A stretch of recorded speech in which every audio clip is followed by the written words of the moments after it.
যারা ছাদ বাগানে একটি গাছে অনেকগুলো আম খাবেন বা অনেক জাতের আম খাবেন, তাদের জন্য মূলত এই গাছটি। এখানে চিয়াংমাই আম আছে, মিয়াজাকি আছে, কিউজাই আছে এবং এখানে 6টি জাত আছে।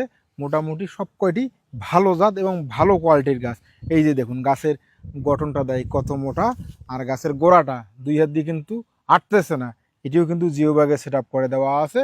জিও ব্যাগে সেট করে দিয়ে গাছটা আমরা প্রুনিং করে দিয়েছিলাম। এটার যে মাদার গাছ ছিল সেই মাদার গাছে অনেকগুলো ফল ছিল, সেটা প্রুনিং করে দিয়ে আমরা উন্নত ভ্যারাইটিগুলো লাগাই দিছি। যারা মাঠেও লাগাবেন বা ছাদেও লাগাবেন এই গাছটি সংগ্রহ করতে পারেন। একেবারে প্রিমিয়াম কোয়ালিটির গাছ যাকে বলা হয়। বাংলাদেশে এ ধরনের গাছের চারা খুব কম সেল হয়, আমরা সেল করে থাকি। এ ধরনের বিগ সাইজের চারাগুলো আমরা রেডি করে নিয়েছি। আর জিও ব্যাগে দেওয়ার উদ্দেশ্য হলো জিও ব্যাগে পর্যাপ্ত পরিমাণ খাদ্য দিয়েছি বিধায় গাছটা সুন্দরভাবে বেড়ে উঠতেছে। দারুণ ঝোপালো আদর্শ চারা এই গাছটি বিক্রি করা হবে। আমাদের কাছে মাত্র একটি গাছেই আছে। যারা নিতে চান দ্রুত যোগাযোগ করে গাছটি সংগ্রহ করুন।